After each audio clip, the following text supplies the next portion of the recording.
Hello, this is Gilbert S. with the Unnamed Game Co. I am here with Star. I will let them introduce themselves. We are doing another one of our interviews. I don't know what episode we're on nowadays, so I'm just going to say 39 or 800 or 2000 at this point. Eight is appropriate. Yeah, you just kind of lose track after the third episode.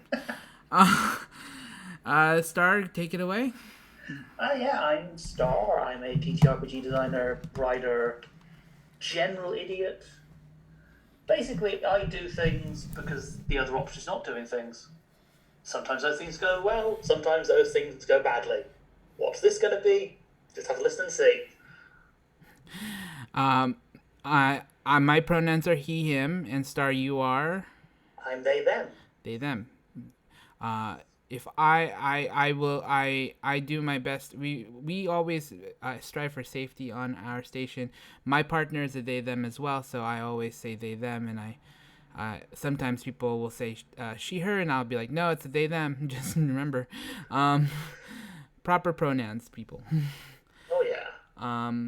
So we are looking at your games, and I think I saw. Let's start with the shorter of the 3 games you sent me, and this is available on your itch currently. Am I correct?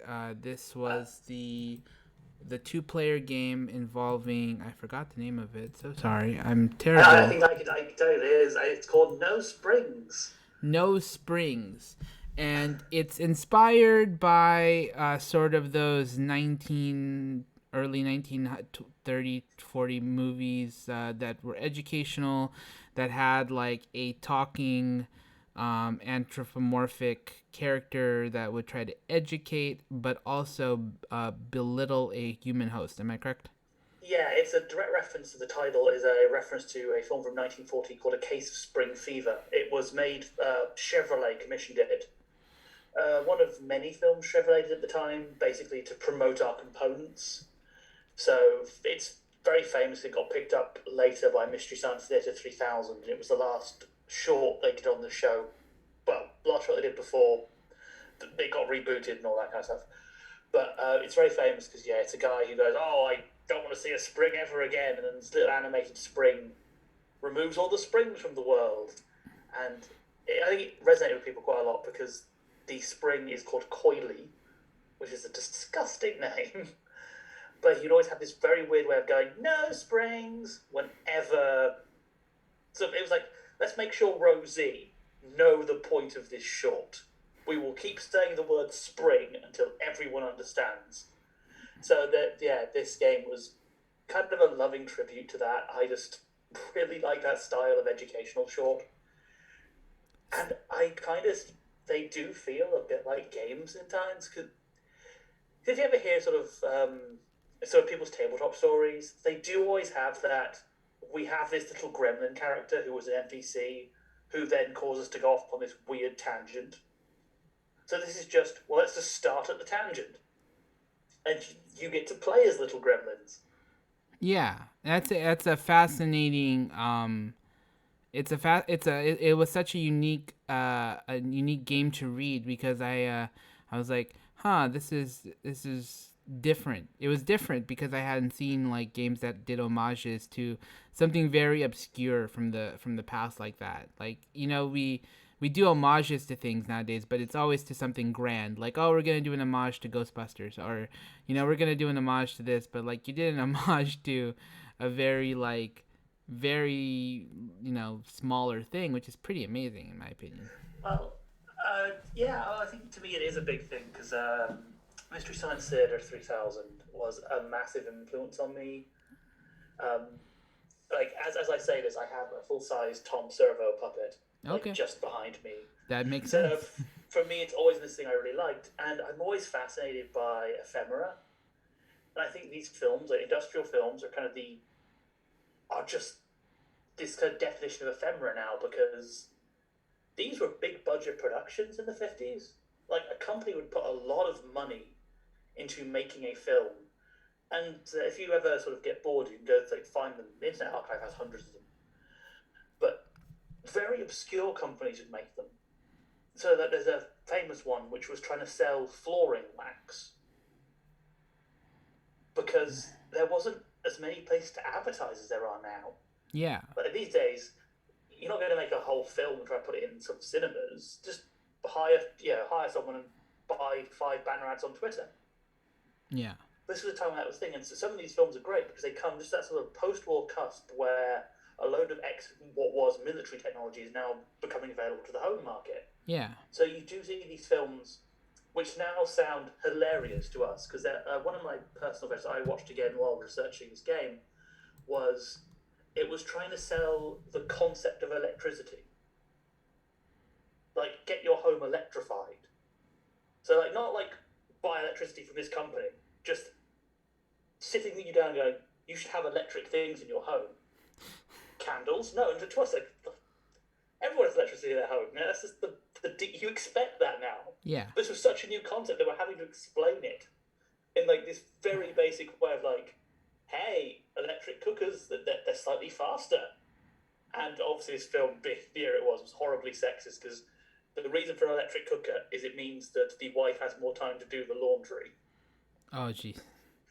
I mean, they're products of their time, which at least I think also part of the reason why Coily has kind of is one of the small group that's kind of endured is that it's one of the least offensive from that era. Yeah, it's got some dated tropes, but it's still mostly this guy's being antagonized. Yeah, the guy's kind of a dope. I imagine that a lot of those videos had racial mascots or sexist mascots. But there was a lot of sexism, especially with household products. Yeah, that's not surprising, and that's the time. That's what it was at the time, and unfortunately, you glad we've come very far from it. I still think we have more ways to go, but it's glad that we're not there anymore, at least. But but it's definitely something when you're working with these older bits of media, you sometimes have to go, let's be very careful of which ones we pick and which ones we sort of reference. Star, don't mind me asking, where are you located out of? Like, you sound like you're British, so I was curious. I'm Canadian, but I grew up in the UK. So okay. I have a terrible accent. It's a mess at this point. I grew up in the sort of Midlands, UK, did university in the north of the UK, then lived in California for a while, and now live in Canada. So whoop whoop! You lived in California, California, whoop whoop. It means everyone goes, where are you from? Continually, and it's great.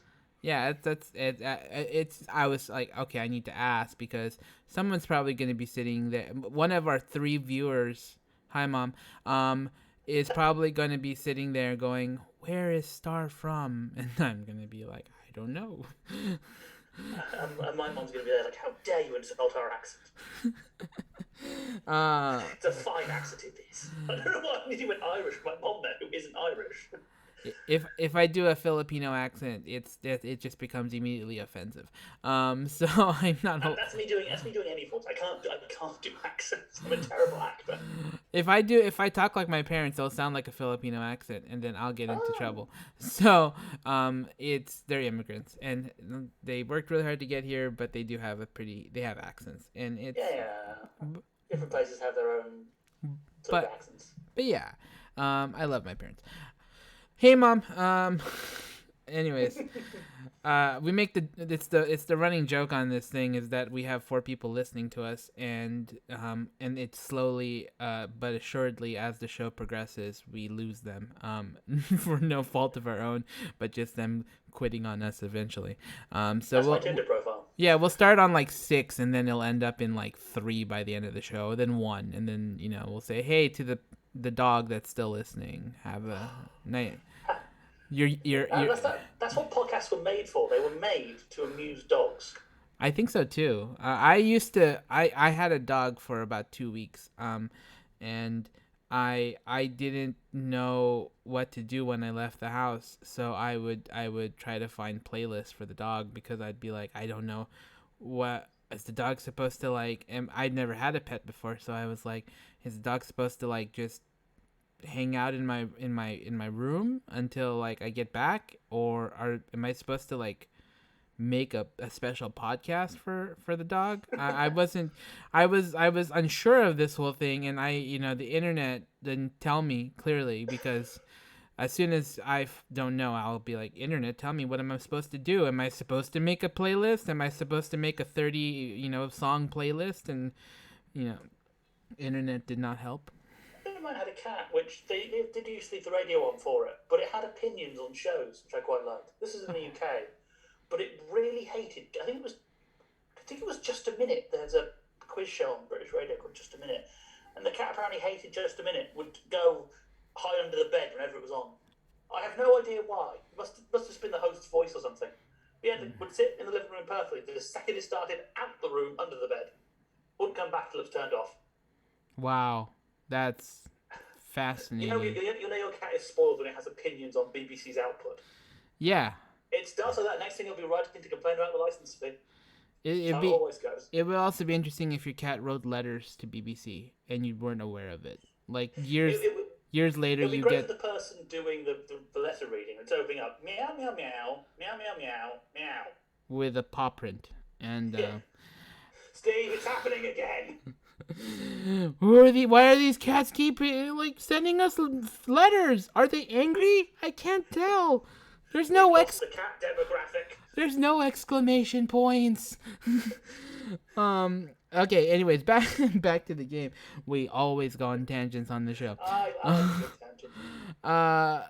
No. Okay. So looking at this game that you created, the one thing that I was actually pretty fascinated was the dice. The dice system you created. I have not seen that, because most of the games that are coming out as 2-player are not combative in this way. And if it's combative, it's usually a very simple, like, I roll higher than you and I win, and that's how most things play. But yours is a bit different. If you want to explain it, that's... Yeah, it's basically a tug of war system at its heart. Yeah, basically each player starts with 4 dice. And you roll a dice, and you're trying to get it to be.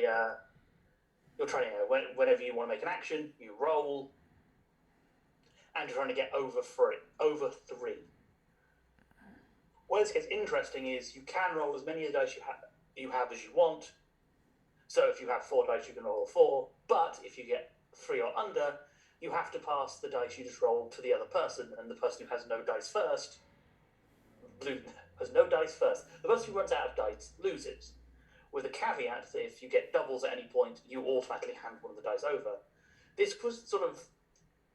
Because most 2-player games I've seen are based on this...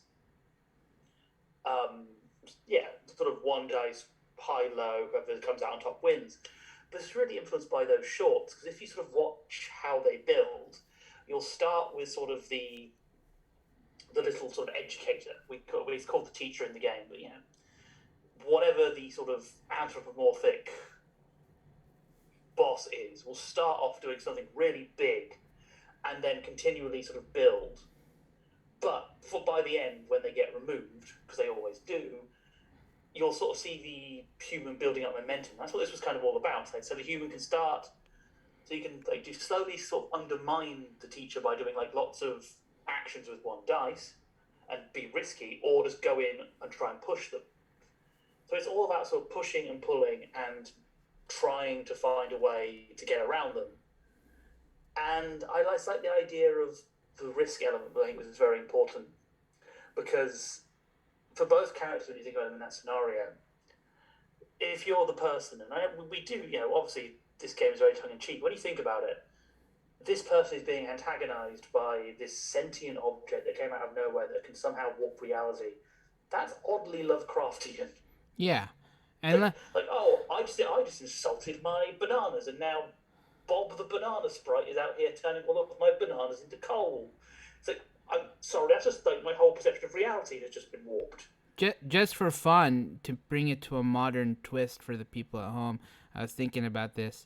If I was to play this game, we'd do it with Tinder, and we'd have Swipey. Ooh, that'd be good. Hi, my name is Swipey.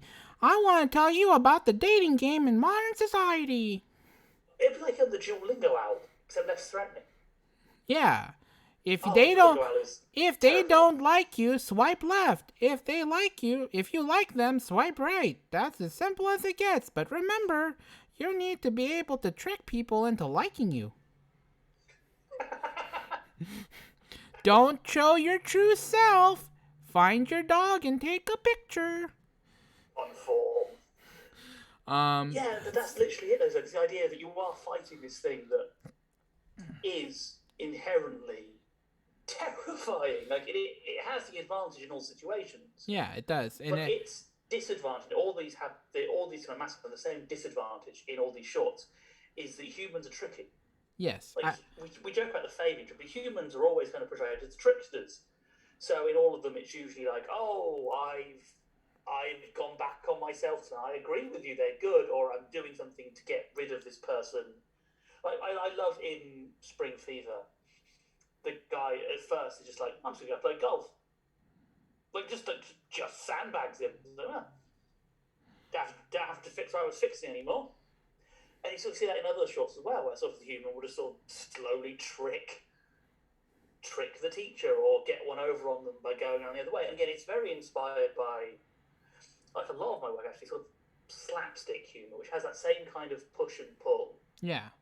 Where you'll have the antagonist who does their sort of starts off big, but slowly but surely they're going to get undermined by either things sort of they overcommit and something goes wrong, or sort of the hero starts sneaking little things in to slowly build up momentum until they can do a big thing.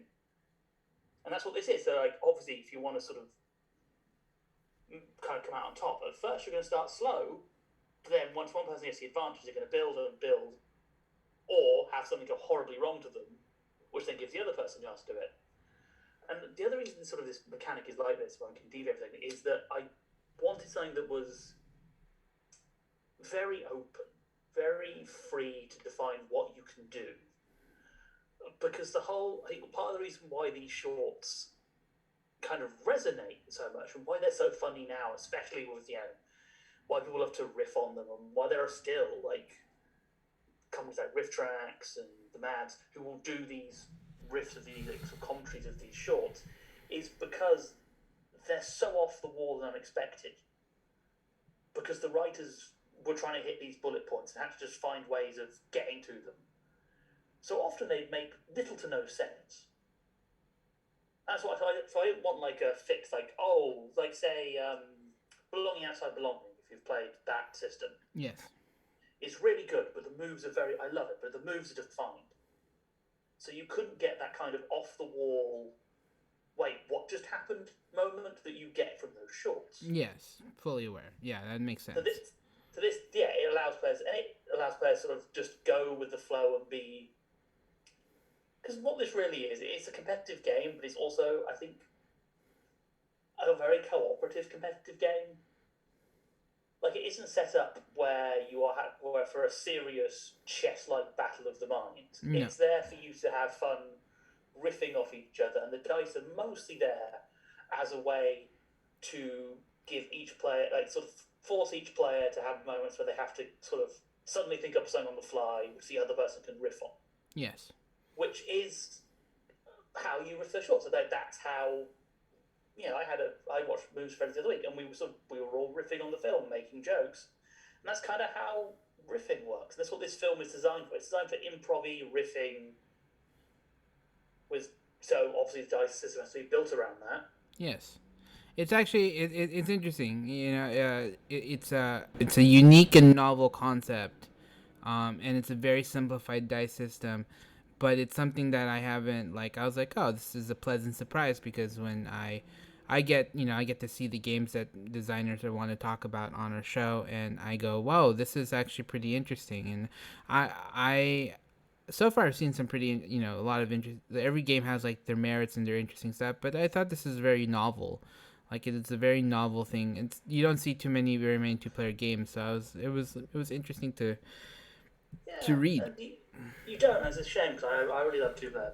Yeah. Player games. I think they're all fun. I guess because most of the 2-player space is occupied by board games. Yeah, it's hard to do 2-player with TTRPG. for a number of reasons, because it becomes it's either a storyteller game. It's storytelling. If you don't want to play a storytelling game, then a two-player, like the minimum for most TTRPGs, if you're going to have a game runner, is going to be 3, because you have the game runner plus 2 players. The other option is to do 2 players with a game runner or GM or whatever you want to call that person, and a single player, which happens. And there's games that do that.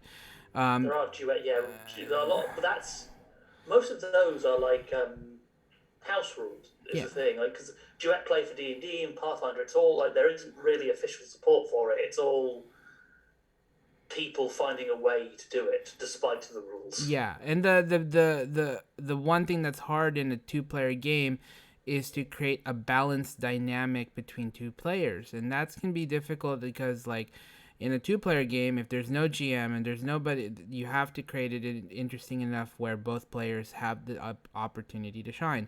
And I think your game actually is able to do that, which is pretty interesting.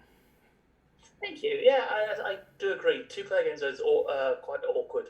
Yeah, because also finding time to shine, but also finding time to stop.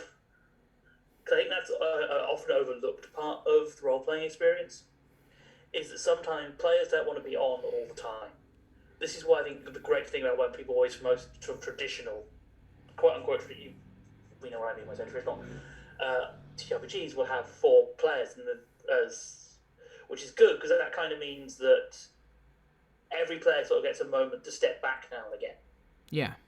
You're not constantly talking, you're not constantly doing something. You can sort of have your big spotlight moment, then if you want to just take 2 minutes to decide, well, then everyone else can do their thing. 2-player game, you either have a situation where one player is continually dominating, or both players are continually on, and no one gets a moment to be like, okay, I want to take a breather, have a sip of coffee, think about my next move in advance. Yeah, and that's one of the things that you miss out in smaller games, is that, like, you gain those opportunities to just kind of breathe for a second, because, like, you know, being on constantly in a TTRPG can be a lot. Like, it can be pretty draining if your character is spotlighted for 3 straight hours on a 4-hour game. It's just like, oh, just let me pause for a second to get my bearings, please.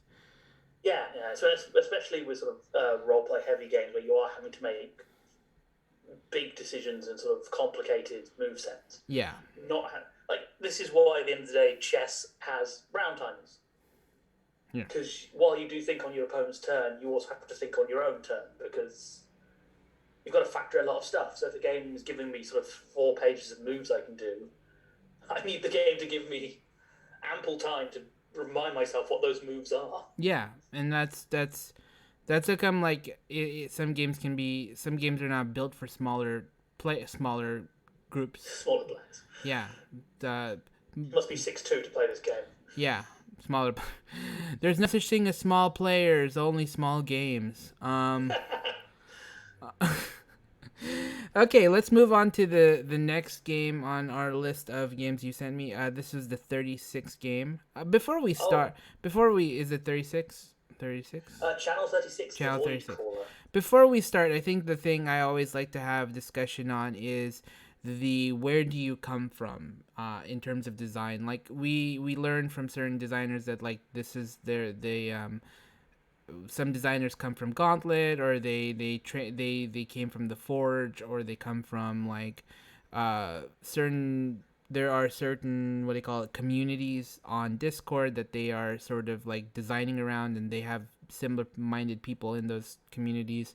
So, like, if you wouldn't mind telling us, like... See, I didn't really come from those at all. So I got my start with games back in university. Okay. Back in 1487. When, just after the Spanish Inquisition, I went to university. Oh, that's not too far away. I've been playing in a White Wolf game. People are way older than that. But I've always been sort of designing games and mechanics in different ways, and really, I've been doing it for my own and via researching and learning. I have friends into games, and I would talk with them, but I don't really have a fixed community. Interesting. And sort of what happened eventually was I found out that, hey, sites like Itch exist. That was always the problem. I made loads of games, but what do you do with them? Yeah. Like, pre-Itch, I was like, there wasn't sort of the market. It's like, oh, I could kickstart a game, but obviously I don't have the reach to be able to make that fund. And even then, getting into stores without any build up is near. But if you don't know the right people, good luck getting into a store. Let's be honest. Yes. And I didn't know the right people. I found sort of DM's Guild for just the way that, oh hey, I can put out stuff I've made for D&D games, and then I found it. Just like, oh cool, so all this other stuff I've made, I can now do something with. So as a designer, I come from all over the shop. My background is in art history, which definitely does factor in Okay. into how I build things, because I do sort of look at how art communicates to people was a big part of that, and how sort of messages are communicated in different ways, even in the non-obvious way. Yeah, that makes a lot of sense. My background is in theater, and like I've very trained in theater, as I had a theater company at one point. But for me, I look at design as an art, through an arts lens a lot of times, and that's some people don't understand what I'm looking at, but I'm like I look at it through an arts lens about how we communicate and how we just how we create character and how we tell the story of character, and like our backgrounds are very important from how we. What games were you sort of raised on? Like we have. So when I started out in university, there wasn't really games were local to me, so it was always what other people had. There wasn't really I'm picking a game to play. It was like someone somehow had gone to York or had gone to London or someplace with a game store had got a book. So it was D&D, Pathfinder, and then Airship Pirate, which is now, I think at this point, I believe I'm owed money from the Airship Pirate people for saying their name repeatedly in interviews. I don't think anyone's mentioned them aside from me. Airship Pirate was a steampunk. I've heard of Airship Pirate. I actually know Airship Pirate. I've not played it, but I do know it. It's fun. It's definitely all right. I believe so. I can't remember the top of my head, but I believe it was made by the band Abney Park, or was linked to them in some way, which is why it's now so hard to find copies unless you go directly to them. Yeah, I think it was released on the 90s, wasn't it, or like early 2000s? I think it might have been really late 90s, really late 2000s. It looks very 90s. That's what I remember. I know that game because I've seen it in a game store. And I perused it because I couldn't afford books back then. But who couldn't afford books? But yeah, so I think that's always the interesting thing is that like some game designers have I've only really played Dungeons and Dragons, and that's where their background is almost entirely, and you can see that in their designs. Like like, oh, I see it in your design. It's not a bad thing. It's not a bad thing to say where you come from or what you raised on is in games, but you can see the influences in games. So when I was reading your stuff, I was like, this is a person that's played multiple game systems. Like that's immediate. I do try and play as many games as I can in different systems. I love doing it, so it's always fun sort of even just read through new systems. And it definitely sort of entering the itch sphere has been great for that for me, just because I am now an adult with money and access to this basically bottomless pit of interesting game stuff. Yeah. And that's sort of when I've done sort of even video games, honestly, when I've done video game streaming, I now have access to games that I sort of saw but never got the chance to play because I just couldn't find them. Like I've recently, pre-pandemic, so a couple of years ago, finally got to play Cosmology of Kyoto, which is a video game I've heard about and wanted to play for ages, never found a copy. Now I was able to track one down, and it's like, hey, cool, I can finally dig into all these things and see how they work. And yeah, it's amazing trying. I love trying games, and I understand why people it can be hard. Obviously, with finding people to play them, especially sorting groups at the moment, is always a pain in the bum. But the itch bundle's also been great for that, I think, for people, because it's like, here's hundreds of games. If you ever go through it, like Itch's random bundles, if you look at the ones sprinting out design runs, they're great for just giving you because you'll buy it like, here's a thing I've seen that I really want, and you'll buy it, and then you're like, oh, here's 4 other games that I hadn't heard of but are actually fascinating. Yeah. Yeah, I've got a couple of bundles I purchased myself. We even just created our own bundle of our 31 days. Plug for anybody out there. I never plug our own games, but I should at one time. You should plug them repeatedly. We did our 31 days of games, that we did a new game release every day in January. Oh, that sounds painful. Oh yeah, considering we started in November writing all of them. Yeah, we got it. Oh, Yeah, we did I 31 in a month and a half, and we were beaten to all heck by the time I we. would say I hope you didn't like do them live in January because that would have been. Oh. No, My wrist is aching just thinking about it. No, they were finished by January, and they were released day after day for 31 straight days in January. That makes sense. I've done a few like sort of one thing a month, one thing a day for a month things, and I always try. I don't know why I suggest myself to say, I'll do it fair and actually do it within the 24 hours, and I always end up regretting it. No, it's a challenge I would never do again. I don't think. But yeah, it's just great. We were on there as well, and it's nice to see. If you ever want to have another player on the table, I'm always down to try new games and odd games. Oh, yeah. I am a player. I am like you. I play everything. Like, I don't care how weird it is or how strange. If it, like, I generally try to stay away from the sort of questionable games nowadays, but like, I'm always willing to try a game, and I'm always willing to jump into a playtest if I have the time. Like, if it's works with my schedule, I'm happy to do it. That's always the thing. So always finding the time for games. Yeah, that's been my thing. It's like the old thing. You're like, group of 5 people. You can never get all 5. You can get 3, but never 5. Yeah, there'll always be something.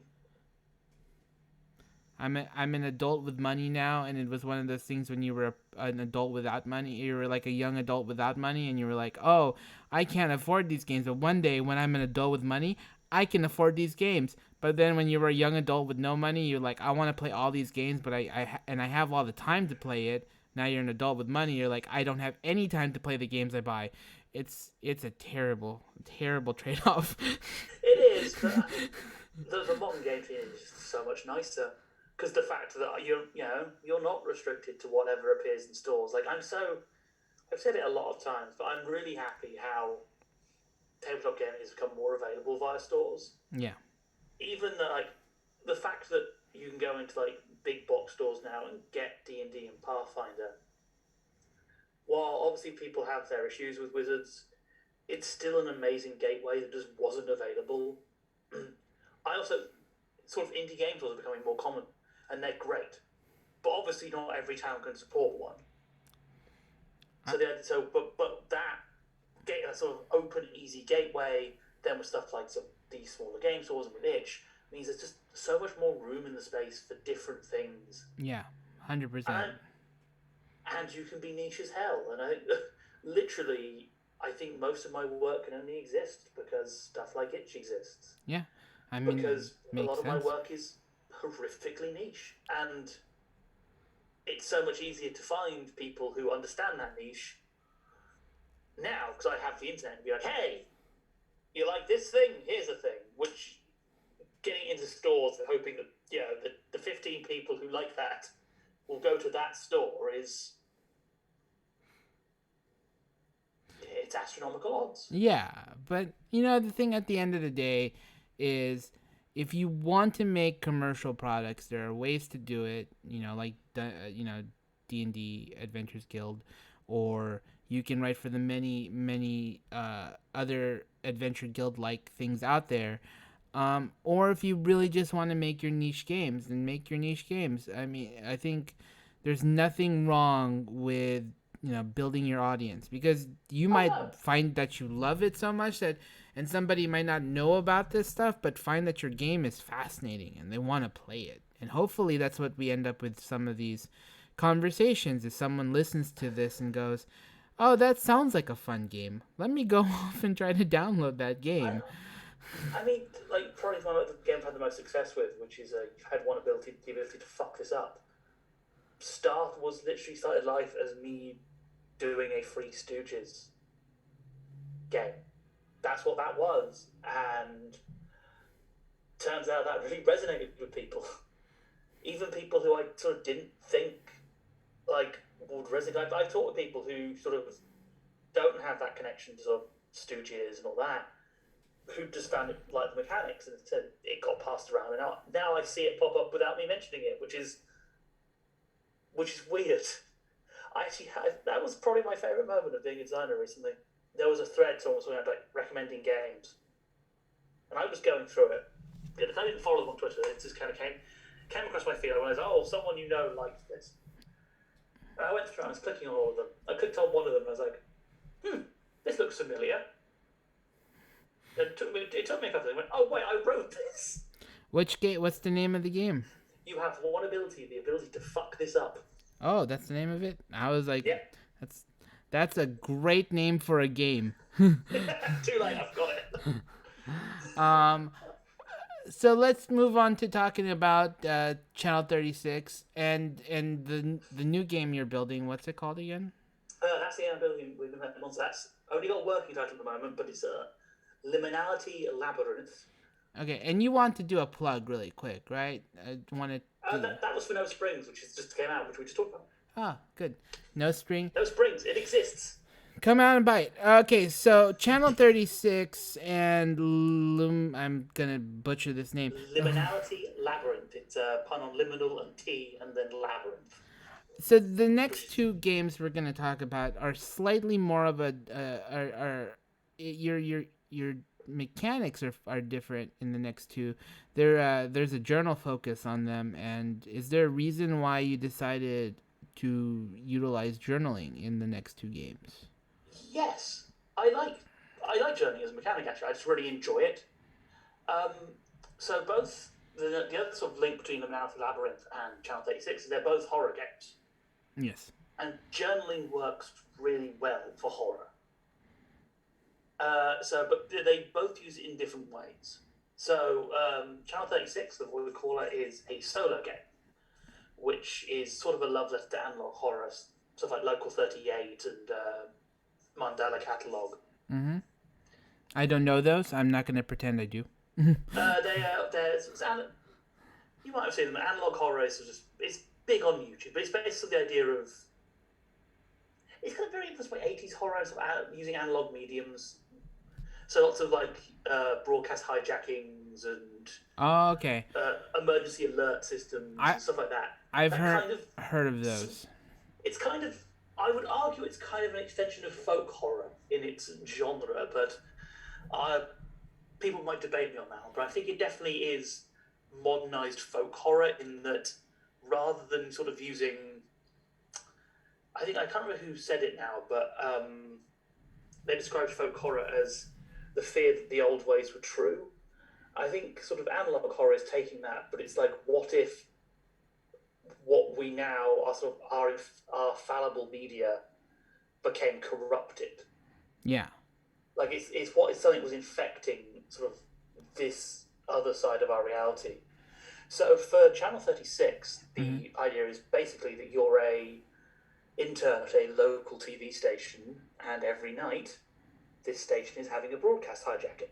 So someone or something is hijacking the signal, causing it to go weird and show all sorts of weird shit.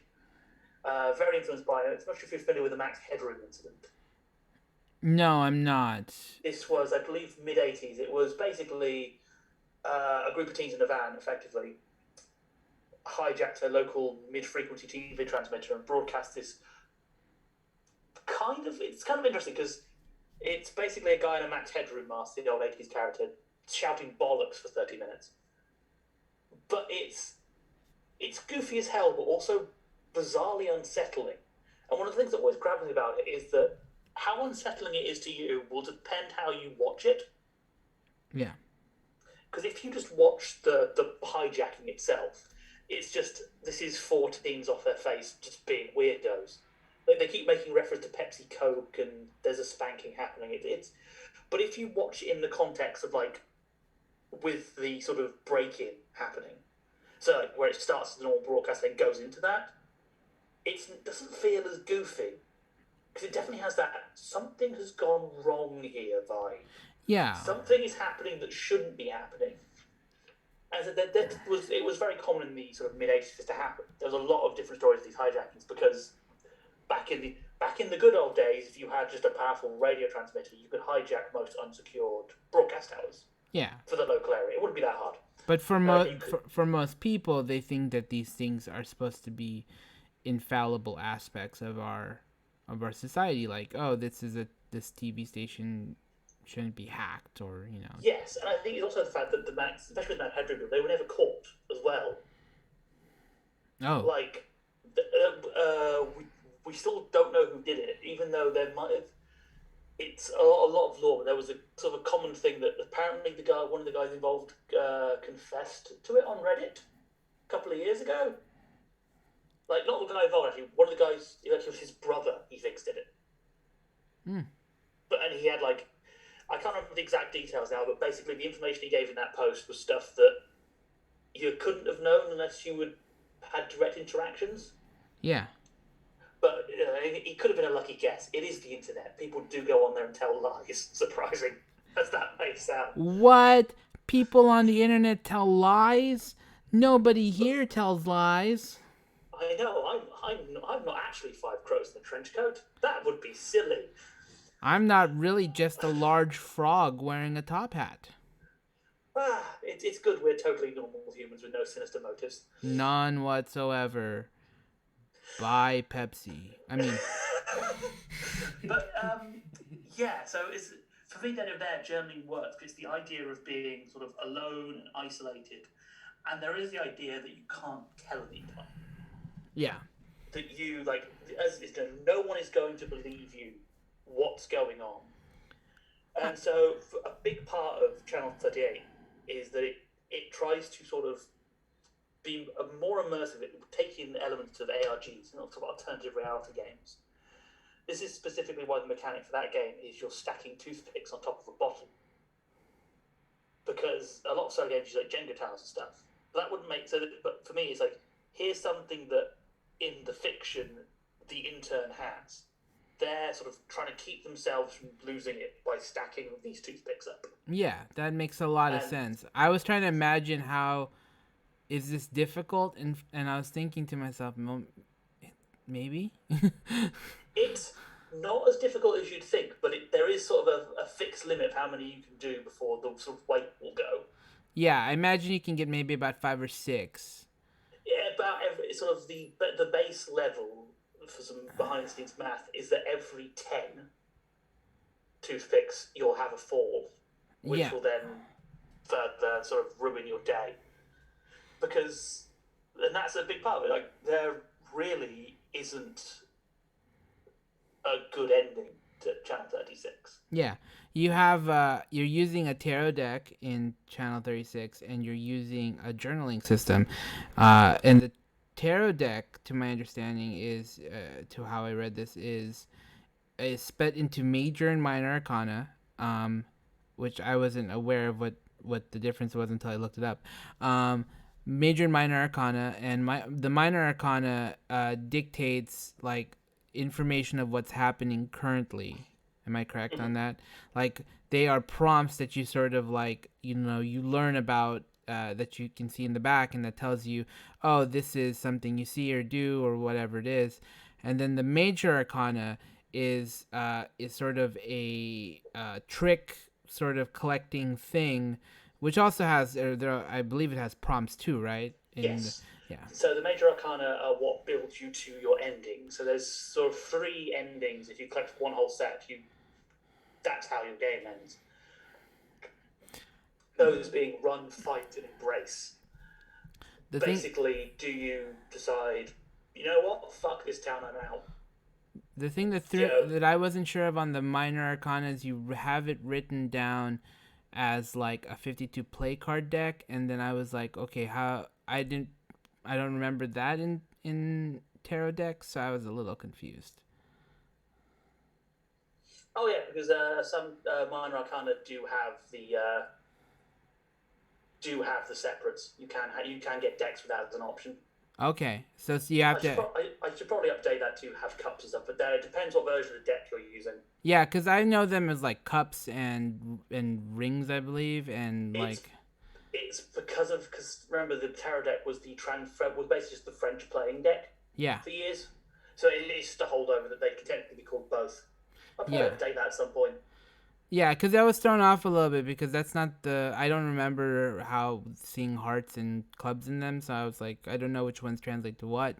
So if I had a traditional tarot deck that didn't have that thing, I was gonna be thrown off.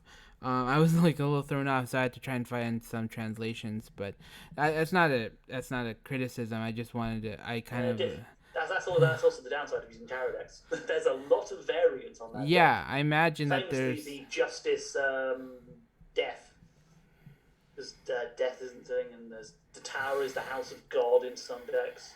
Oh wow. Yeah, I imagine that. I imagine that must make it very complicated for the designers out there who design with tarot. I'm trying to remember, there's famously, I think it's a tower. I believe because of a misprint on certain decks, the House of God becomes the House of Dead. Because there's a deck famous that has a misprint that cuts off the end of the French word. Oh So wow. for years, this one deck was using the wrong translation. I think it was the tower that had that problem. There's a lot of tarot decks, and they're all Yeah. they all have their own mythology associated with them. I don't know a lot about tarot myself. I don't. Not that I don't do tarot. I've not had a tarot reading or anything like that. It's just I don't know a lot about it. I think a lot. You know, there's things that you enjoy the mystery of it and not trying to understand. And you just go like tarot is one of those things where I'm okay not knowing what any of this means. I will pay someone to tell me what these mean. I just like the pretty colours. Yeah. And I like the Rider-Waite art because it has the I think it's 5 of Swords and 2 of Swords, famously. The one has the image of... I always remember there's a comedian I saw had a joke about it where it's like, 2 of Swords, the guy's carrying all swords. Like, yes, I have just brought my swords.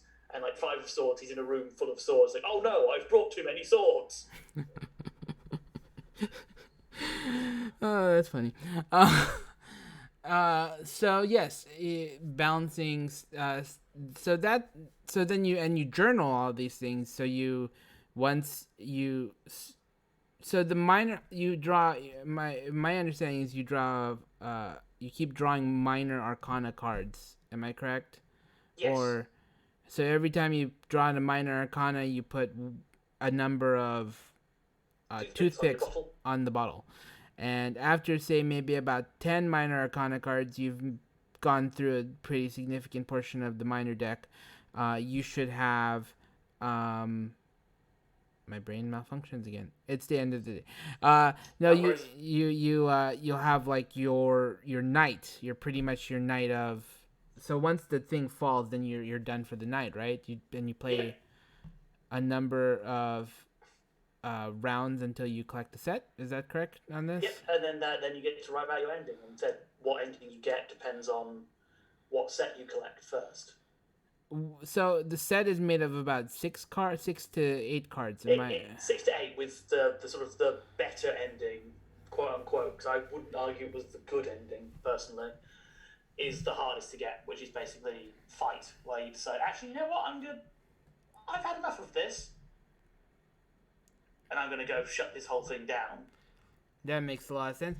So the question is, okay, because I'm trying to understand the rules, and I think these will eventually become like these videos, these little design discussions will eventually be useful for some people who are trying to be like, oh, how does that game play? So major arcana, you draw a major arcana every time the sticks fall. Am I correct? That's the first part. But that doesn't that also leads to the end of the round, or when does when does your night end is what I'm trying to understand. So every shift is made up of 4 cards, which are the minor. So obviously, because we're TV, every night is a night shift.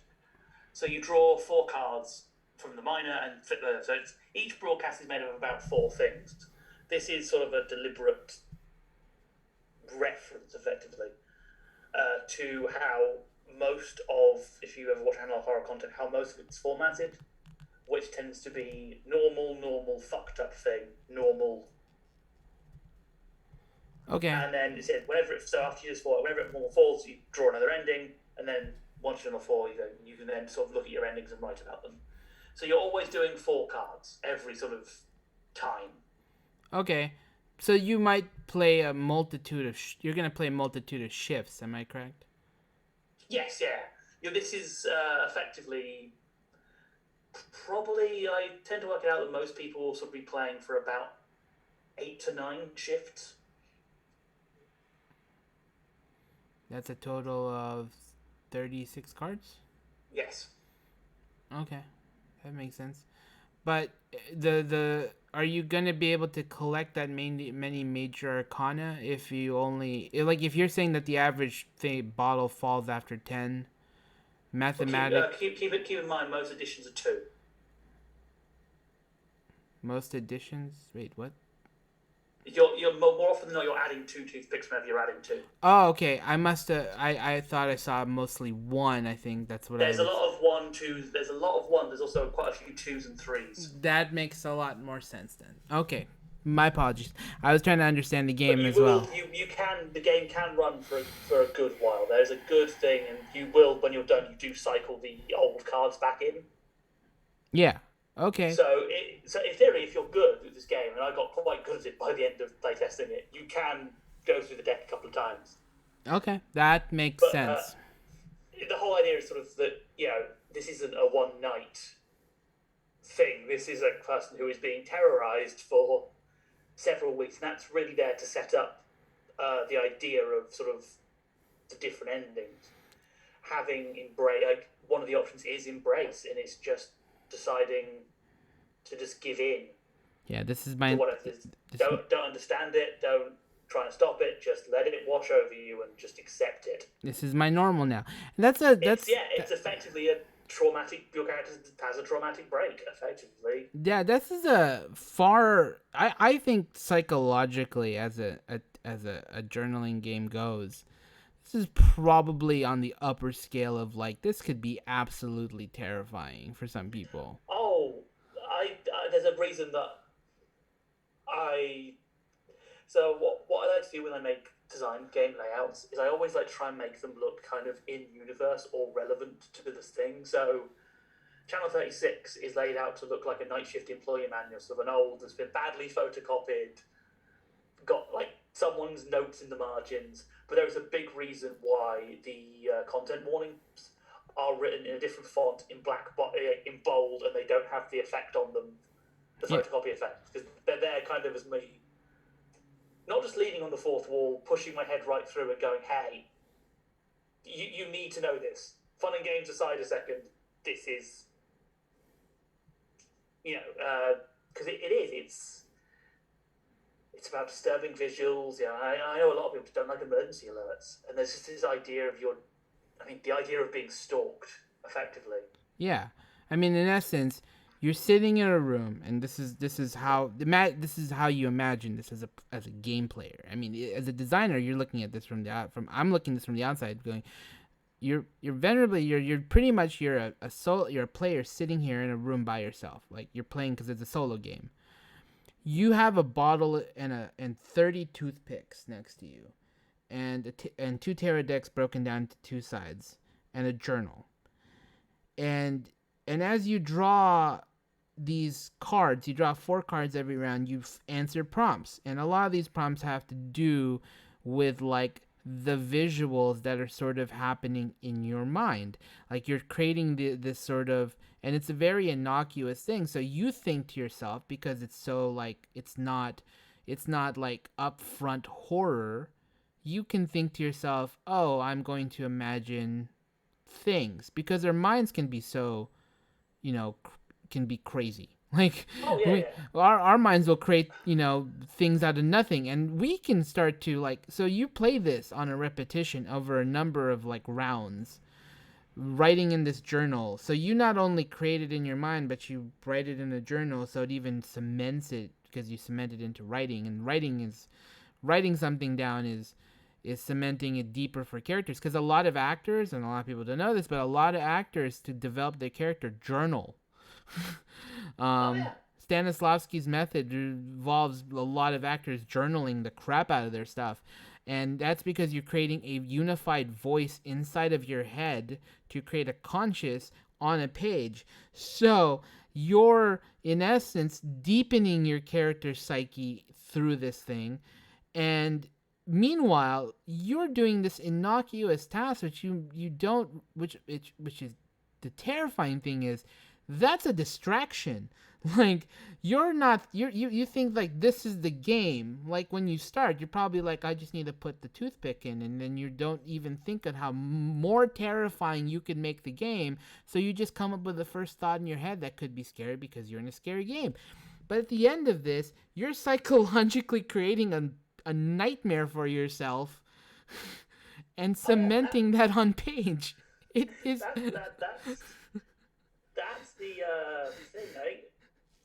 Again, this is a big thing I like about sort of analog horror, though, is that there's a lot of bits in it where if you look at something kind of removed, it's it's not scary. It's funny, but it's the build of how these things work. For instance, Trevor's one of the ones that's sort of popular. Mandela Catalogue has this recurring thing of duplicate people, and the duplicate people are always depicted as having horribly distorted faces.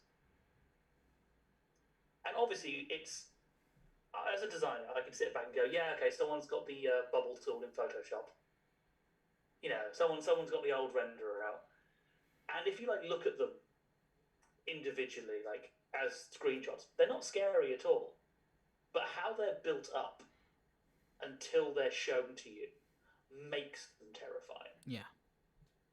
Because you've gone from this sort of random guy who looks like a troll face, hello, early 2000s internet references, to knowing that, oh, yeah, no, this isn't just a funny face. This guy is standing outside your room. Yeah. And it's so beautifully designed because of that. And yeah, no, writing is, I think journaling games are great for horror because of that, because writing is such a focused action. And it makes it just so much easier to have those who sort of focus in and have that kind of build. It's much harder to have that build in a group setting. Because someone during a creepy moment is going to open a bag of chips or break the tension. Yeah, even deliberately, because those people are there. It's why watching a horror film alone at 4 a.m. is scarier than watching one with a group of friends. Oh, 100%. Because you have that sort of effectively the stronger fourth wall there of knowing this isn't real. It's why I always like in all of that kind of knowledge is a thing. Like it's why you look now. It's like you watch, say, like Nightmare on Elm Street, the early Nightmare on Elm Street films, and you realise that people were petrified of them at the time. And I said, I can't be scared of them because I just see Robert Englund, who is a cute, goofy dude. You know, and I've seen him in the Freddy costume doing all sorts of weird skits, like with Elvira and stuff. So I can't see Freddy's anything but, hey, it's Robert Englund dicking around, and he's brilliant. But if you don't know that, and you just had that moment, you're alone, and you see his character for the first time, he's terrifying. Yeah. And that actually comes into Liminalitea Labyrinth. Remember yourself, stop giving games titles I can't say. That's a bad idea. Which is actually a game I'm working on with the artist Liminalitea Monster. She's brilliant, but that uses an asynchronous journaling mechanic because there's two players. Yeah. And that is there to sort of give that sort of idea of isolation while being followed. So that game has probably the weirdest inspiration I can probably ever note. Yeah, it's a story. You do a fine job with psychological horror. Like this is not a genre that's honestly been tapped into very heavily in the TTRPG sphere. I love horror, so it's a thing for me. I veer between horror and romance, which is bizarre. I don't know what a professional would make of that. But so for Liminalitea Labyrinth, Liminalitea Labyrinth started out as a sort of us riffing together because we both follow on Instagram an account called At Home Cafe, and it's a maid cafe in Japan. And I'm not sure if you're familiar with the concept, but basically, Yeah, I know maid cafes. yeah, if you're not familiar with them, basically a cafe where all the waiters are basically playing with this maidly character, and it's my idea of hell. I have to say, I'm shy enough in public as it is without someone larping next to me. Yeah, nope, can't. But what Yeah, I get that. always amuses us is that how they market is really interesting, and it's also a little bit funny to us because obviously, I mean, I pity anyone who runs a cafe social media because people are either down with the concept or they're not. There's not really stuff you can say to sort of fill 4 tweets a day. Like I'm lucky, I can promote different games or something. Yeah. But and the cafe is like we're here, we're still serving the things we served before. Yeah. So what I found out is they all their sort of the maids you can hire to sort of laugh around you are ranked. So there's like premium, super premium, and we got joking about what does that keep going up. So we ended up joking around of like, oh, legendary, epic, super legendary. Then level 8 is redacted, and then level 9 is end of the world. Basically, oh no, our waitress has become too good. She's now destroying the universe. Yeah. Then what brought that home is they moved venues apparently. So they were posting pictures on their social media of their new place with nobody in it. And it was bizarrely creepy. Yeah. Because you have this space that's so clearly designed for people. Yeah. I think empty. So clearly something has been there recently, but you can't see them now. Yeah, I think empty buildings are terrifying.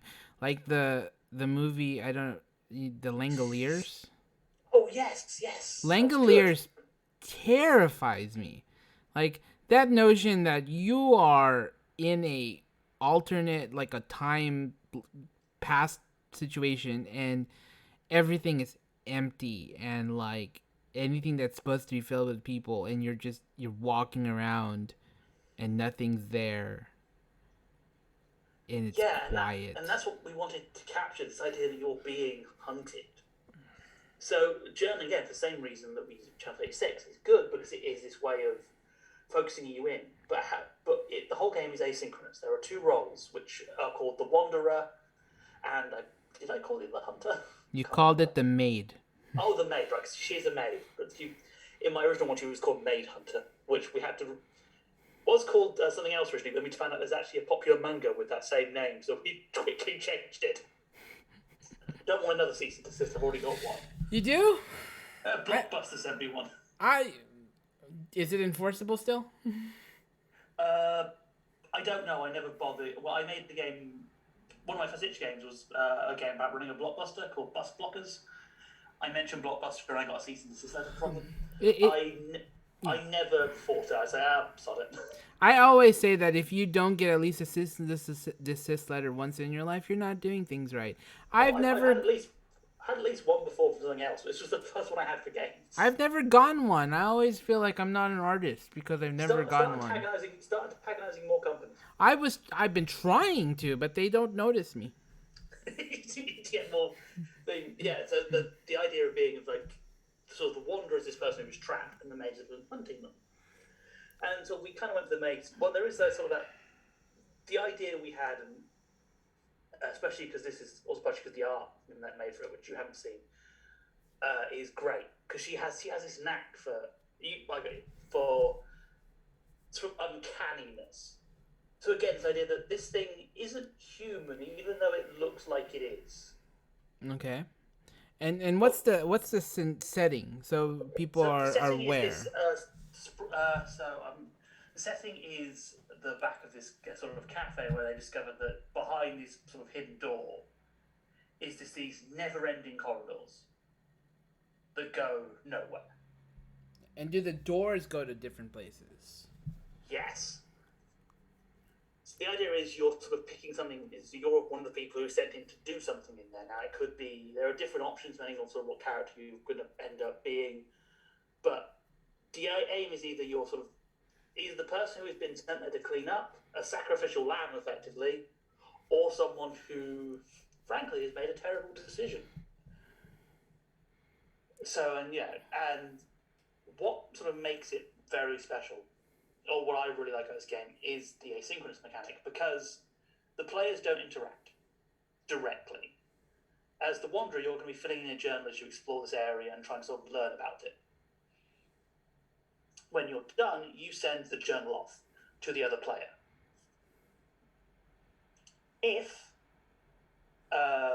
So it's card. God, I re-ruined that. It's card-based, effectively. Yeah. Again, because all hail cards. Cards are the best mechanic. They're like dice, but flat. It's easy to design with cards. I don't. It is easy to design with cards, and it's easy to alter states, which just makes life so much nicer. 100%. A lot of people don't realize how good cards can be as a design tool. I don't use it because I just haven't found mechanics that really speak to me using cards.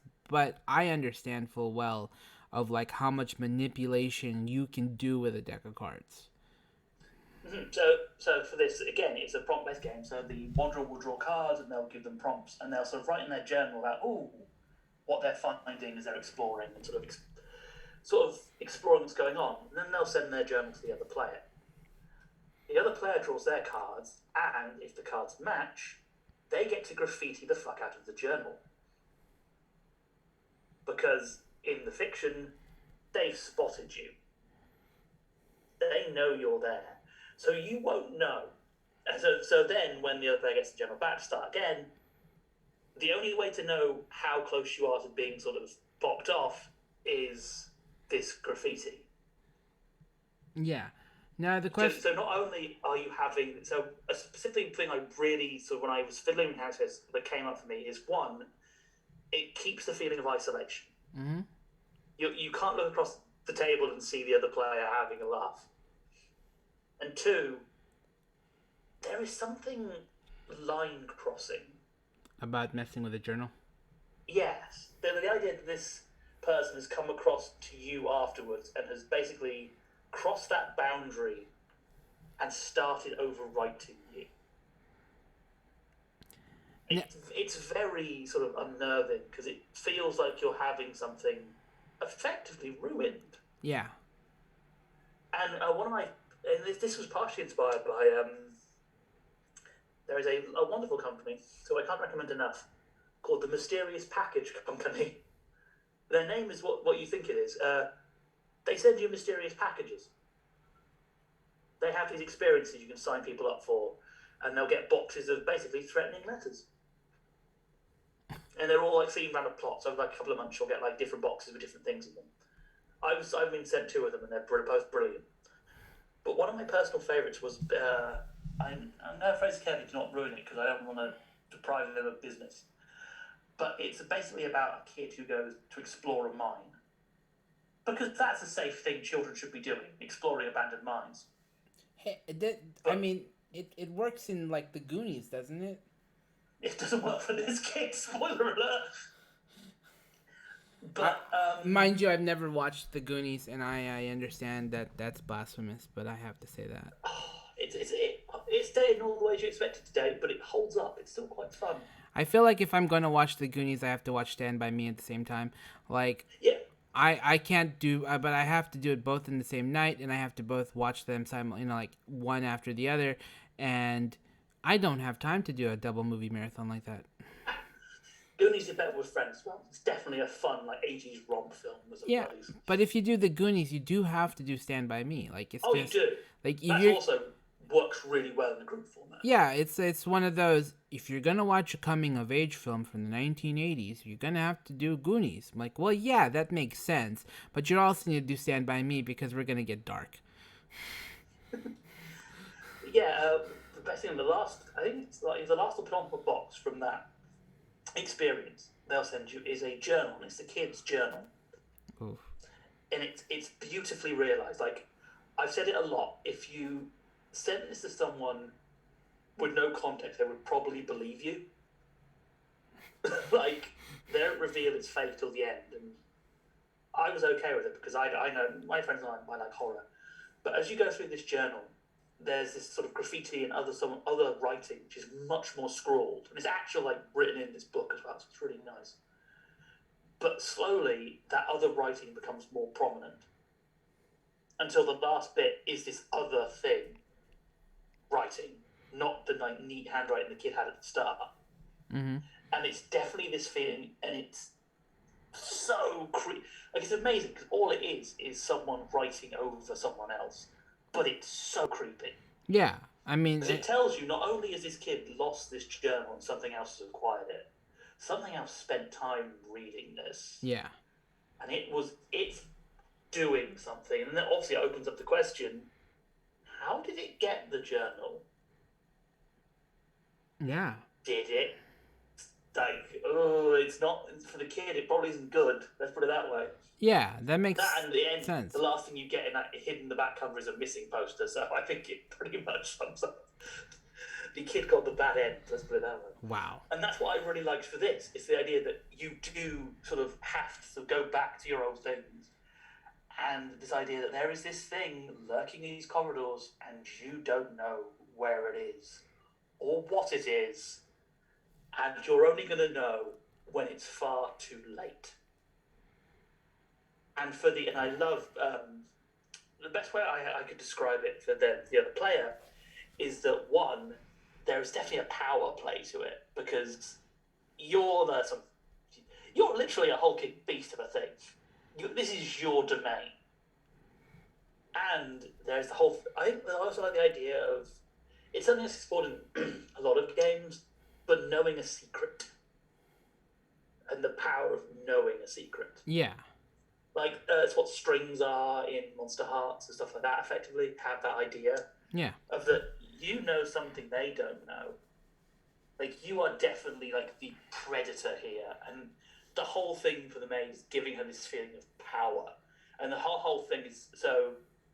And sort of part of the mechanics based in this is both players sort of trying to manipulate their decks in a way to avoid the other person. Yeah. So the maid is going to try and want to match cards as much as she can, while so the player is also going to want to try and keep the wanderer wants to have as many high cards in their deck as possible to get better results when they inevitably try and escape. But if you stack your deck with only high cards, then the maid's going to realise that and start putting their high cards back in. Yeah. And this plays off. It's something I've used in a few other games. Is that I cannot remember the experiment off the top of my head. There's a very famous psychic experiment for psychic powers, which was basically the idea being that if you get two people sort of guessing cards the other one has long enough, you can get an above average psychic reading, basically. Yeah. It was something that James Randi used to debunk all the time. It was the old Randi special. Just if you sort of get to know someone with card choice, you can sort of get an above average guess. So I explored that in My Girlfriend Has Turned to a Car and We're Escaping the City, which deliberately did that experiment badly. Was the entire basis of that game's mechanics. We're setting that experiment up in a way where you will both slowly adapt to the other person and end up playing cards together better. This is the same idea, is that over time, you're going to slowly learn what the other person is trying to do and start trying to cut them off. Yeah. Which means you're going to be much better at guessing each other. And then that just builds this cat and mouse idea of you're always being chased, you're always one bad move away, if you're the wanderer, from getting killed. Sort of a theme that goes through the prompts is for the wanderer is, why? Why are you doing this? Like, you had one choice, and that was to not go through that door. Yeah. What possessed you to do so? Yeah. And do you regret it at this moment? Yeah. And with the built-up idea of, like, how do you... Like, do you think, in that moment where that thing finally confronts you, what do you think it is? Like, do you try and attack it? Even though you know it's a pointless fight? Do you try and appeal to it like it's a human? And what do you do? And that's why it sort of just fascinates me, this idea, because it's this alien environment where just the players are, it's being hunted and it's scary, because you don't know. Again, with social interactions, we pattern so much stuff. So much stuff we do because it's how it's done. In the same way that people will sort of always filter to certain sides of the road naturally, and all this kind of thing. Mm-hmm. So when you're presented with a situation that throws it on its head, it's upsetting. Yeah. So how does one get captured in this game? So you have a hand of cards every time. The capturing is depicted basically by every time the maid matches a card you had in your last hand, the amount of cards you draw is reduced by 1. Because cards basically represent your ability to move through the space. Yeah. So if the maid matches 1, then next, so I think you start with 5, I believe. I might have forgotten. It's been 2 days since I read this. Start with 5, so the maid matches 1, goes down to 4, down to 3. So slowly, not only are you becoming more vulnerable, you're becoming slower. Okay. You're seeing less as you explore. And when you get that last card is gone, well, you're a sitting duck. Yeah, that makes sense. And is this intended to be a situation where like you do this solo, you give your journal to the maid, and then they do their thing solo as well, or? Yes, it's a fully asynchronous game.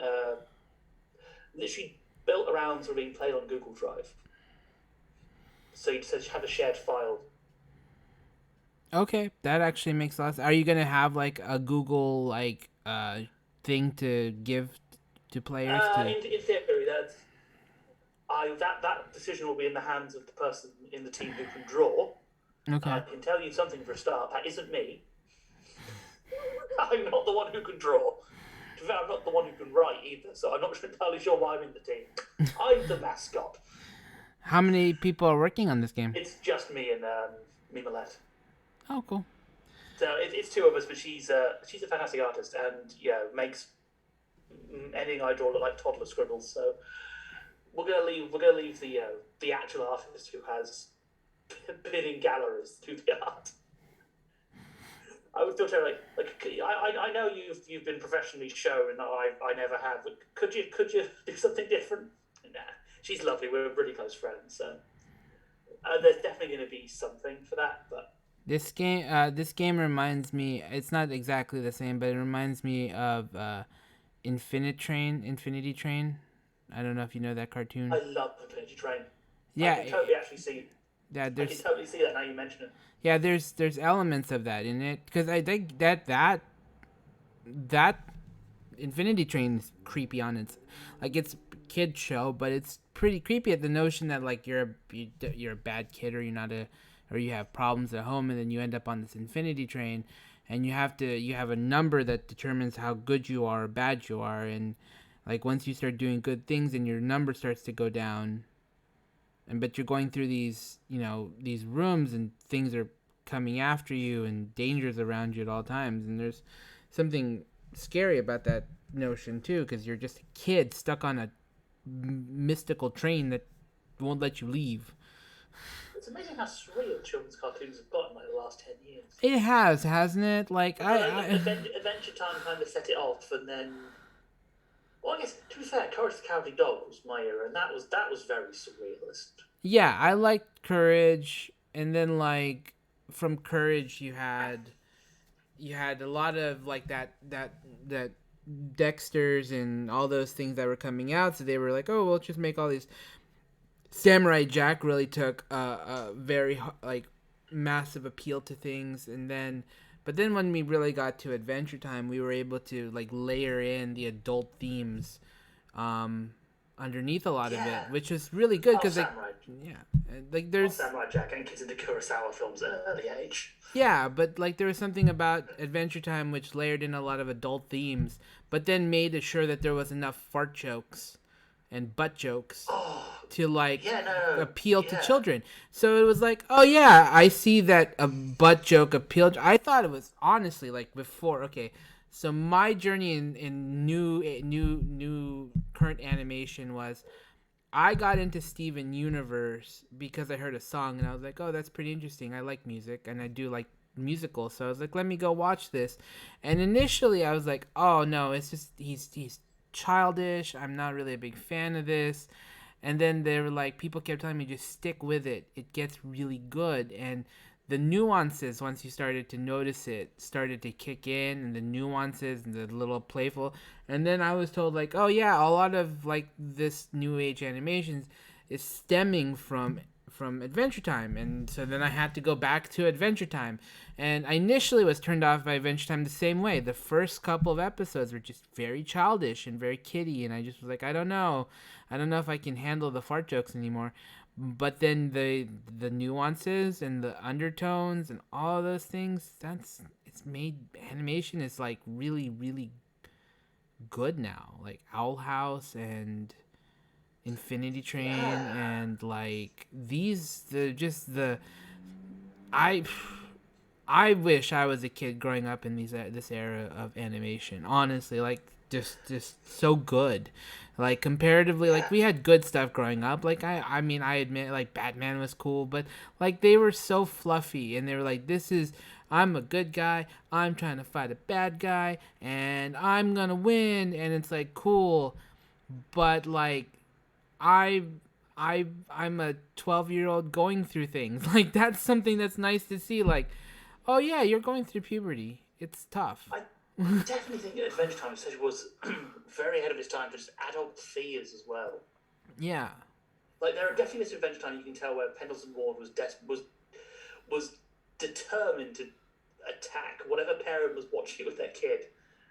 I think my favorite thing about how Adventure Time handles that so well though is the Princess Bubblegum, because she's this perfectly written character of, to a kid she's really cool because she's the princess and the scientist, and to an adult you're like, oh, she's an absolute tyrant. Yeah, but then like, she's horrible. But then as you progress through it, you're like, oh, I understand what responsibilities is. I understand that pressure. I get that. Like for some people, it's like I get that. Like having to be an adult in a child's world, in a kid's world. Like, oh, I understand where that's coming from. And then the love story between her and Marceline is like that's what captures me. Like the thing that turned me on Steven Universe was the episode where they go off to a hotel to celebrate, making $1 million or whatever it is from like some sort of thing. Second episode, and it's the song where Pearl is singing "It's Over" on a balcony, and it's like, oh, this is not for kids. This is painful, and wow, they're good. This is what animation is now. Great, love it. Make more, please. Please make more of this. There's so much you can do with it as well. I'm really glad. I think genres are opening up, which again, that's something that's happening in games. TTRPGs that way too. Yeah, I think there's much nuance that's being created in TTRPG. I still think that, and I know that some people will fight me on this, but there needs, and I'm not saying like Dungeons and Dragons needs to exist in order for games to work. I've never said no to a Dungeons and Dragons, but iPhone had Android. There needs to be an Android sitting next to Dungeons and Dragons. Like there needs to be that secondary big thing that forces everybody to shake up a little bit more. And that's just my opinion. I don't know. I think there's room for several. I think. Yeah, but like. I think things becoming more open is always good, though, and I think we're going to see that a lot more. I just really think that it's happening. It's just probably slower than people would like. Yeah. I think that's all. When I always see these arguments, it's always my sort of takeaways. I think it's happening, but people. It's going to be one of those things where you won't see it till it's happened. Yeah. Same with, as we say, animation. That same kind of idea, that it wasn't kind of a thing where overnight someone went, hello, we're Cartoon Network, we're surrealist now. It kind of, all these shows come out at the same time, and then you're kind of like, oh, yeah, that happened. That was a change. It's not going to be a, next Thursday, this. It's going to be something, a thing, and we're seeing it because the amount of coverage different games are getting in different ways. Like Wander Home gets press coverage continually, and Yeah. it's been a couple of others that sort of get to that same level. And even if you look like now, with the sort of the bundles that were going on, like the charity ones that were going on the last couple of weeks, the places covering them have expanded out so much. Like 5 years, the only way only 5 years, a couple of years ago, probably the only way to find out about a new indie game was someone's blog or someone's big brother. Someone knew someone who knew someone. Yeah, and it's now becoming that there's now media attention and people are starting to talk about games. I say this to the fact that so full disclaimer, my day job is writing for various websites. So I haven't used my vaguely affiliated sites. Just before anyone says anything, this isn't a plug. This is just. But the fact you're saying like sites like fucking Polygon and CPR, who will now do coverage of indie tabletop games, that wasn't a thing a couple of years ago. The only way that was a thing is if something really weird happened. Yeah. Like that would be like if someone famous was maybe attached to it, or it had like a major publishing deal around it. Even then again, you look at what sort of franchises are moving into TTRPGs. That's also a good sign of how things are opening up. Well, a lot of also, you have to remember, we're also big titles are being put in now. Like money is being poured into big. Oh yeah. Like Avatar TTRPG, the Aliens TTRPG. Like we're now starting to see these big names being turned into TTRPGs, and it's gonna I'm just waiting for the Star Wars thing to kick off. That's gonna be like, they're gonna find some way to really make that.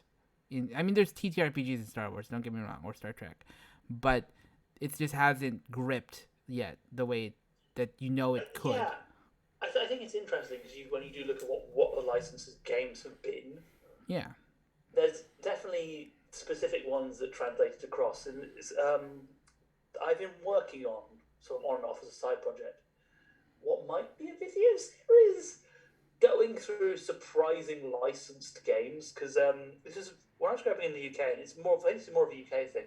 A lot of TV shows would get board games, even if it made no sense. Yeah. So, like, obviously, a lot of the game shows would get one because you can make Family Feud or Family Fortunes work in a board game, kind of, sort of ish. But then you get stuff like sitcoms that get their own games, board games, and it's like, what? Lots of them are very clear. We brought the license before we had any idea what we were planning on doing. The Friends board game. Right, and there was one for like EastEnders, which is a soap opera. It's like, what the hell do you do in EastEnders? Even though I say instantly, if someone wants to give me the license, I would make an EastEnders role-playing game. Yeah. It would work. Melrose Place, the board game. I think there was a Melrose Place board game at one point. There was, I said loads of them. Like, there was Brocky and Bullwinkle had a game, which came with free hand puppets. Well, makes sense. I would make a Rocky and Bullwinkle board game. To be fair, I want my board games for hand puppets, but it's now finding a copy with the hand puppets they go for a lot. But even smaller companies were going into, and you had the same thing sort of late 90s with card games. Yeah. So many series were getting their own dedicated card games. If you want to know how sort of big it was, how sort of that boom happened, the WCW, the old wrestling promotion, hired Wizards of the Coast to make their card game. Oh, I remember that. They lost millions on it. Oh yeah, probably. But they were so determined that everyone wanted to be in this space where Magic was just coming up. Yeah. So everyone who had any, however limited or pointless your thing was, wanted in. Yeah. And then they lost money.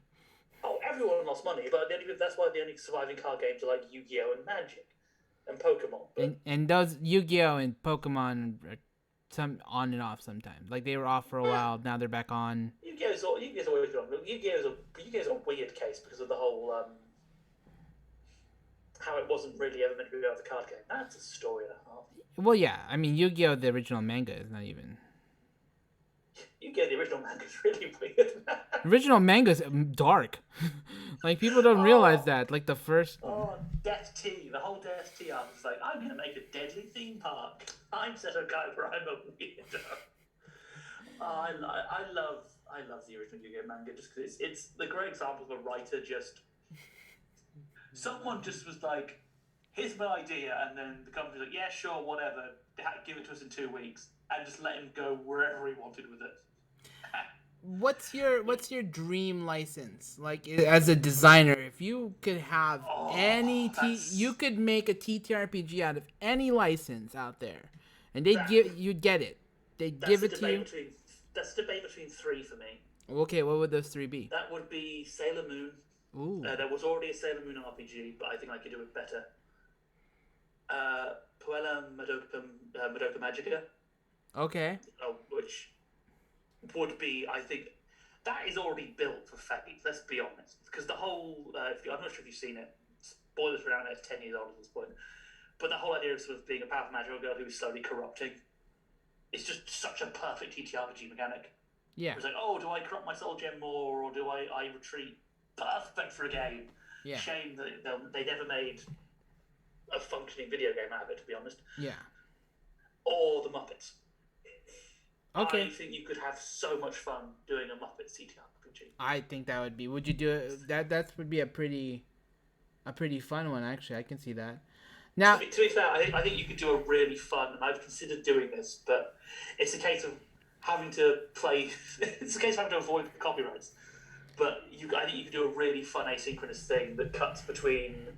If you've seen the original Muppet Show, that cuts between sort of the events on stage, like the parodies and the plays, and also the backstage elements. Yeah. So like half a session is like, you're all backstage trying to get this to work, and then the other half is like, we're all playing our characters and trying to keep the show on the road. Waka waka waka. Obviously, it inevitably goes wrong, and it has to come with the free Gonzo. Okay. All the dice have to be Gonzo shaped. To end our sort of podcast today, and sorry to cut you off there, but no worries. Let's have one final topic of discussion, and then that will take us home. We were talking about cartoons earlier, right? And it seems you're pretty well versed on cartoons and cartoon history. I'm sure, yes. Where are we? If we were to say, like, okay, in the cartoon world, where are we in TTRPG in terms of cartoon world? Where do you think? Are we at the Adventure Time yet? Or are we still at Cowardly Dog, or are we still in the 90s? We're kind of like mid-90s. Okay. I would argue. So we're still in Dexter's Laboratory, and we're still in Powerpuff Girls. I would argue that at the moment we're kind of edging into that area, like with when Toonami originally started? 2000s, I thought, isn't it? Yeah, it was like early 2000s. I because growing up in the UK, we didn't have that block, so I'm sort of extrapolating. But we're definitely seeing that, and that there is this influx of new talent, showing people things they haven't seen before, and bringing in a lot of new voices who will then go on to sort of lead. Because I think it can't be understated how much the arrival of anime in the West, and sort of as a televisual force, as opposed to previously where it was sort of cut to ribbons. Toonami started 2012. Okay, that makes sense. So with that and sort of Adult Swim starting just after, there was this whole influx of new voices that I think, which now influence what is my generation effectively of creatives, who had that blurring of getting to see these new styles and these different voices that led to a very different look and feel. Like I say this to myself, if I hadn't got to see Satoshi Kon's work, I wouldn't be the creative I am now. Paprika was a massive influence on me. Perfect Blue was a massive influence on me. Yeah. And I think, I came just as those things were becoming more available. So when DVD hit, there was this brilliant sort of Wild West moment. I remember it. There's a story I kind of hold dear to myself. is that when I was when I was just starting university, there was a calling it a shop is probably giving it high praise, but it was an import media store, let's call it, and it imported a lot of anime and manga. So it was an obscure a lot of obscure stuff, but I swear most of it was bootleg. Hey, start 1 second, because I have to, because we're nerds and we have to, and if I make something incorrect, I have to correct myself Oh, yeah. immediately. 1997 to 2004 was the original Toonami. 2012 is when Toonami came back. Ah, Because I was like, no way that Toonami came in after Adventure Time. Adventure Time came in 2010. So, the revolution of cartoons. So, you're saying that we're currently in the early days of the Toonami, 1997, 2004? yeah, I would say that was sort of I was probably sort of mid 2000s where stuff is becoming established, where people are having the space to work in new ways. Obviously, it's never going to be a one-to-one comparison. Yeah. But when we allude to this, analogy, if Toonami ended in 2004 and we're there, we're still 5 years away from our Adventure Time. True, but I actually argue that what I was thinking with the space right now is we're really not. We're actually more closer to the yaoi kind of crazy. I'm not sure if you're familiar with how that kind of the boys love genre expanded, but I think we're there. In that there was this whole big thing of sort of before. This was sort of late 80s, so you had the Year 52 group, which is a retroactive name for a group of artists who came up through the fan scene, came up through the jiu-jitsu scene, and they became very popular outside of the mainstream. Yeah. Then they started to get picked up, and then they took over the magazines. Mm-hmm. What were the magazines on? And famously, if you've heard of Clamp, that's how Clamp started. Okay. I think we're there. We have all these big voices that exist outside of the mainstream. Yeah. Who have made their own genres, effectively. They have made their own genre. They have made their own sort of environment. And now we're seeing people sort of from the mainstream reaching over to pull those people in. Now, because you're seeing it with even D&D as pulling in so many sort of fan writers. That's a horrible term to call them, but people who were writing outside of that environment. They weren't hired. They were hired because they've already been doing projects. Yeah. Related. In the same way that sort of, I'm not saying that they're sort of hobbyists or bad, but they are. Mainstream companies are going to indie writers and pulling them in, and that probably means that you're seeing those indie sensibilities coming in, and they're going to spread. I think that's where we are. So we're not building to our Adventure Time. We're building to our card capture Sakura. So what I think. So then I can agree with you. I think we're near the end of Toonami. I think we still have the big Gundam. We still have the big Dragon Ball. We have those two still monstrously popular. Those are the dominant forces. But we're starting to see the indie stuff starting to really kick off. Like the newer things that will eventually lead to the Adventure Time. The question is, and I think we'll use this as the last question to wrap up. Have we already seen our industry's Adventure Time, or are we still waiting for it? That's interesting. That's a good question, right? I think it's a good question. I think it's complicated by how our industry differs. Yes, but because I think you can have something that's already out that then becomes something more. Yeah, but I think we're going to see it. I do think we're going to see that big blockbuster moment. Yeah, I don't think we've seen it yet. I can definitely see it being something that is a follow up to something that's already existing. Yeah, the primordial ooze is there, all nice, squelchy and warm. We just need a lightning strike. Yeah, I And think that lightning strike is someone with money. I see a lot of I don't even think it's gonna be a money thing. I think this is gonna come up through groundswell. I think it's gonna come up through the ranks. I think it's gonna just be adopted, and I think it's gonna be run by people who know how to run a business, because that's also a thing that we, we're all like designers, but not necessarily all of us are business people. And I think That makes that's kind of what you need to kind of take it to that next level. And I'm not saying like you need to be like a cutthroat business person, but it's there's running a big event, running a big company, running a big yeah, project is a skill set. and and there has to be a vision to the company. A lot of times we're just making a cool design and we release it, and that's great.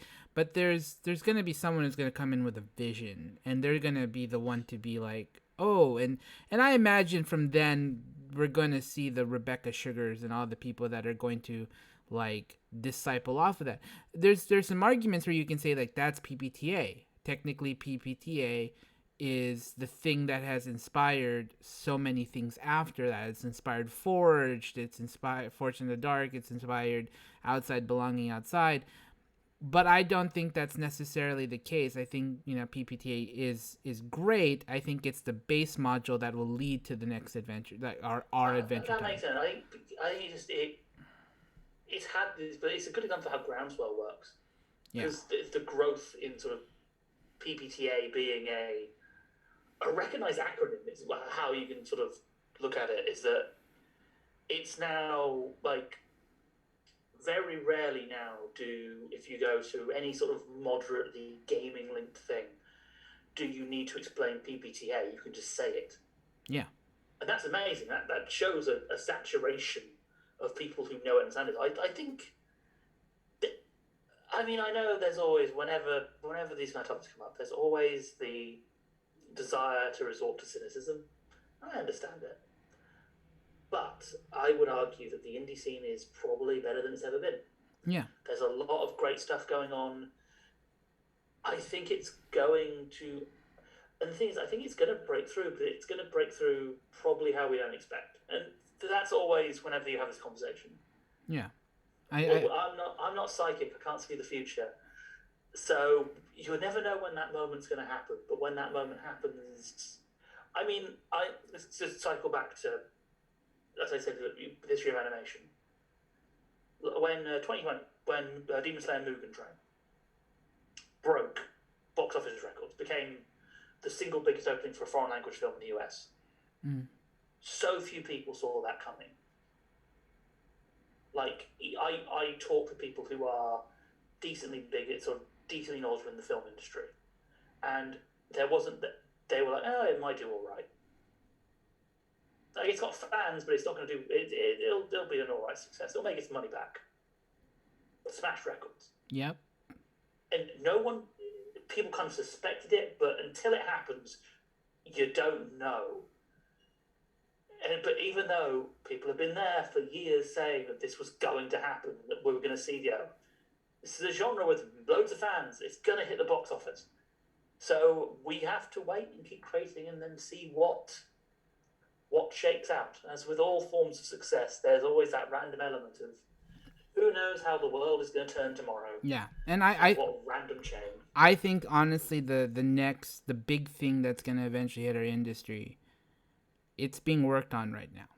I firmly and fully believe it is out there as a game. Someone is working on it. It could be one of the one listener who's listening to this going, that's me. And then we're going to, I'm going to eventually have them on the show, and I'm going to be like, oh yeah, I was the one who made that game. I listened to that podcast that you had with Star, and I totally was inspired, and I was more motivated than ever to be the next Adventure Time. And I'll be like, that sounds great. Yeah. And if I could just conclude on one point, because it kind of resonates. You said about sort of people being inspired. And I'm going to say this. I'm an idiot. Like, literally. If I could make a game, anyone can. And I mean that totally seriously. you can make the barrier for entry is getting lower and lower, and easier and easier. If you think you want to make a game, make a game. You don't need to wait for a sort of a man in a suit from the office to come around and say, "Oh, you have permission to make a game." And you can do it. And there's a community that will elevate you, and that will Oh, push you and there are support you. tutorials. There's software, but there's so much software now. Makes things are so not easy because they don't want to diminish anyone's work, but more accessible than ever. Yes, and that's great. Because software stuff like Affinity Publisher is available, which automates so many things that used to be really complicated, and it has hours of tutorials. Yes. Like you can just go onto YouTube and find explanations for most things. 100%. So it's that you can come in, and even if you start really small, you can do it. Yeah, 100% agree with you.